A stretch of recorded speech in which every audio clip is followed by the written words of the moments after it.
नमस्कार, स्वागत है आपका। आप देख रहे हैं प्राइम टीवी और मैं कीर्ति मंडूला। करते हैं शुरुआत देश और दुनिया की तमाम खास खबरों के साथ। अयोध्या में राम मंदिर भूमि पूजन को लेकर श्री राम जन्मभूमि ट्रस्ट की ओर से तैयारियां तेज कर दी गई हैं। ट्रस्ट के पदाधिकारियों ने बैठक कर प्रधानमंत्री कार्यालय को राम मंदिर भूमि पूजन में शामिल होने वाले लोगों की सूची भी भेज दी है। इसी बीच ट्रस्ट के महामंत्री चंपत राय ने कहा कि 5 अगस्त को भारत में उत्सव जैसा माहौल होगा। रामनगरी में रामलला के भव्य मंदिर के निर्माण की शुरुआत ऐतिहासिक होगी। उन्होंने बताया कि राम मंदिर भूमि पूजन में शामिल होने वाले लोगों की संख्या पीएमओ कार्यालय ही तय करेगा। साथ ही भूमि पूजन का अनुष्ठान कोरोना के निर्देशों के पालन के साथ कराया जाएगा। बहुत अच्छी तैयारियां चल रही हैं और 5 अगस्त ये हिंदुस्तान का समाज, दुनिया में रहने वाला भारतीय एक त्योहार के रूप में मनाएगा। अभी सूची बनी है, प्रधानमंत्री कार्यालय जाएगी, वहां से अप्रूव होगी, तब बताया जा सकता है। राम मंदिर निर्माण के लिए भूमि पूजन की तारीख नजदीक आती देख सभी लोगों में उत्साह देखने को मिल रहा है। इस ऐतिहासिक पल के लिए खुद को गवाह बनाने की भी होड़ मानो मची हुई है।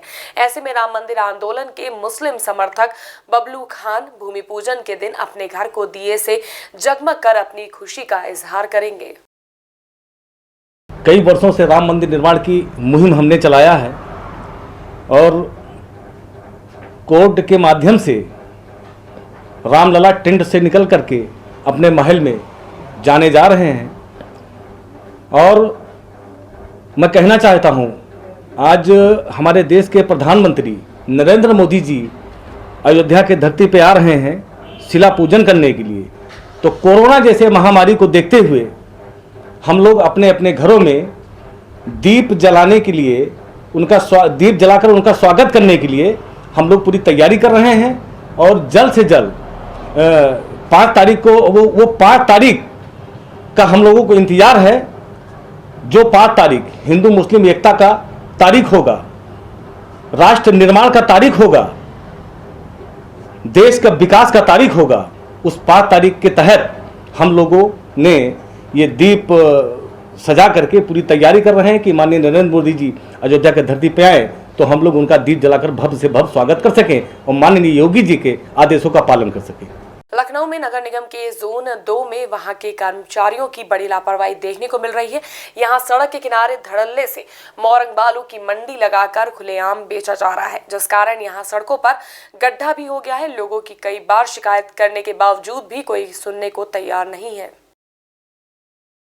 यूपी के बुलंदशहर में एक अधिवक्ता संदिग्ध परिस्थितियों में लापता हो गया, जिसकी सूचना मिलने से पुलिस प्रशासन में हड़कंप मच गया। परिजनों ने अपहरण की आशंका जाहिर करते हुए थाने में तहरीर दी, जिसके बाद मौके पर पहुंची पुलिस ने डॉग स्क्वाड की मदद से खेतों में सर्च ऑपरेशन चलाया।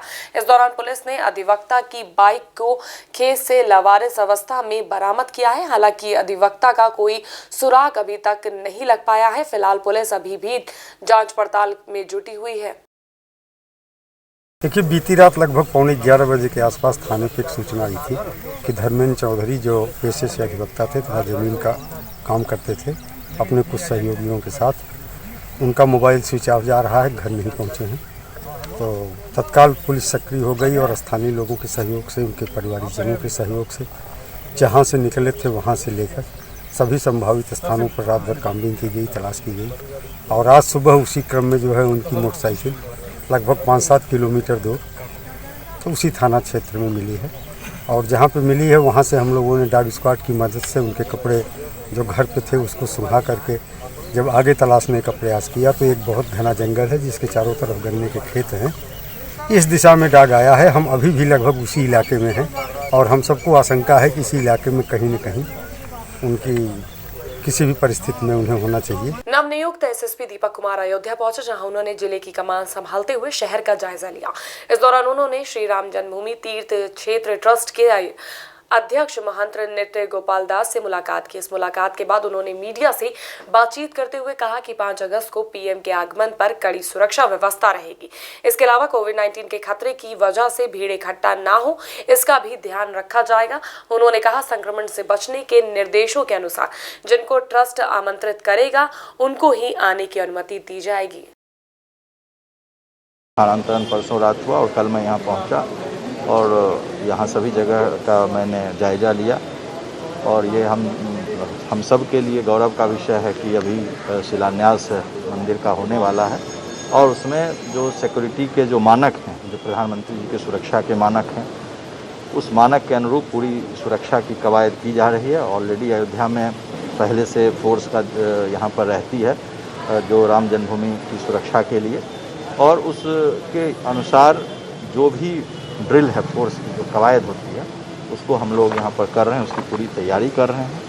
और उसके में जहाँ प्रधानमंत्री जी का आगमन की संभावित व्यवस्था है, वहाँ एसपी जी के साथ हम लोग बातचीत करके। अलीगढ़ की तहसील इगलास में मंगलायतन विश्वविद्यालय में ऑनलाइन परीक्षा को लेकर छात्रों में रोष दिखाई दे रहा है। वहीं इसको लेकर छात्रों की आवाज उठाने वाला संगठन एनएसयूआई मैदान में उतर आया है। एनएसयूआई के जिलाध्यक्ष हनी यादव के द्वारा लगातार आलाधिकारियों को ज्ञापन के माध्यम से अवगत कराया जा रहा है कि शासन के आदेशानुसार परीक्षा नहीं होनी चाहिए, लेकिन मंगलायतन विश्वविद्यालय अपनी मनमानी कर रहा है और छात्रों के भविष्य के साथ खिलवाड़ कर रहा है। जैसा कि आपको पता होगा, उत्तर प्रदेश सरकार द्वारा पहले ही निर्देश दिए गए हैं कि फर्स्ट ईयर और सेकंड ईयर की परीक्षा नहीं होंगी तथा सभी छात्रों को बगैर परीक्षा के प्रमोट कर दिया जाएगा। उसके संबंध में हमने 2 बार एसडीएम साहब, 1 बार डीएम साहब को ज्ञापन पत्र देके पहले सूचित कर दिया है। उसके बावजूद भी आज 27 तारीख से मंगलायतन विश्वविद्यालय फर्स्ट ईयर सेकंड ईयर वालों की परीक्षाएं करा रहा है। इसका जिम्मेदार कौन है? आज एसडीएम साहब से यहाँ पर हमने धरना प्रदर्शन किया, अपनी मांग रखी है, तो एसडीएम साहब का कहना है कि हम इसमें कुछ नहीं कर सकते। कहीं ना कहीं इसमें एसडीएम साहब की सांठगांठ है। उसी के साथ ही इनके संरक्षण में मंगलायतन विश्वविद्यालय में एग्जाम कराए जा रहे हैं। इसके पूरी तरह जिम्मेदार एसडीएम साहब। झांसी के गुरसराय मार्ग को रेलवे द्वारा बंद किए जाने से स्थानीय लोगों में काफी गुस्सा देखने को मिल रहा है। लोगों का कहना है कि रास्ता बंद हो जाने की वजह से उन्हें काफी दिक्कत उठानी पड़ रही है। वहीं अब स्थानीय लोगों के समर्थन में पूर्व केंद्रीय मंत्री प्रदीप जैन उतर आए हैं। उन्होंने वहां प्रदर्शन करते हुए एक्ससीएन सतीश चंद्र द्विवेदी से वार्ता कर रास्ता खोले जाने का आग्रह किया। महाकवि घासीराम व्यास और महाकवि श्री की ये पवित्र माटी है और यहाँ पर लाखों की संख्या में लोग आज परेशान हैं, क्योंकि आज जो ओवर ब्रिज बना है वो ओवर ब्रिज उरई, कानपुर और लखनऊ, कम से कम 200 गांव जिसमें सम्मिलित हैं, उनके आवागमन के लिए इसमें कोई कनेक्टिविटी नहीं है। और अगर आदमी घूम के जाएगा 4 किलोमीटर आगे तो वहाँ पर टर्निंग करने के लिए इतनी चौड़ी जगह नहीं है, और ऊपर ओवर ब्रिज के बस वगैरह जा नहीं सकती, एम्बुलेंस जा नहीं सकती कि एक आए और एक जाए। इसमें एक अंडर ब्रिज की बहुत आवश्यकता है। महोबा की श्रीनगर थाना क्षेत्र में एक तेज रफ्तार कार अनियंत्रित होकर पेड़ से टकरा गई। इस हादसे में 2 लोगों की मौके पर ही मौत हो गई, जबकि 4 लोग गंभीर रूप से घायल हो गए। वहीं इस घटना की सूचना पर पहुंची पुलिस ने घायलों को जिला अस्पताल में भर्ती कराया और मृतकों के शव को पोस्टमार्टम के लिए भेज दिया है। पीलीभीत में एक कार और बस में जोरदार टक्कर हो गई। हादसे में 8 लोग गंभीर रूप से घायल हो गए। घटना के बाद बस ड्राइवर मौके से फरार हो गया। वहीं मौके पर पहुंची पुलिस ने सभी घायलों को अस्पताल में भर्ती कराया और आगे की जांच शुरू कर दी है।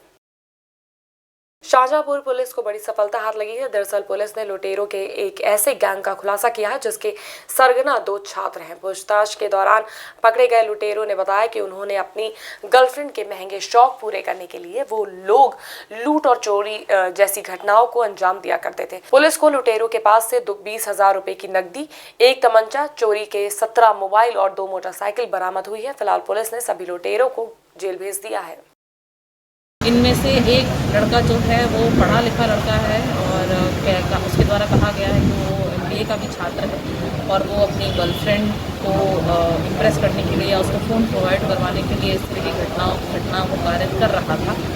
इस गैंग को बस्ट करते हुए हमें जो भी बरामदगी हुई है, अब हमारा प्रयत्न ये रहेगा कि सभी लोगों तक हम के जो रिकवर्ड फोन्स हैं वो उन तक पहुँचाएँ और आगे भी ऐसी घटनाओं की रोकथाम में हम एक्टिव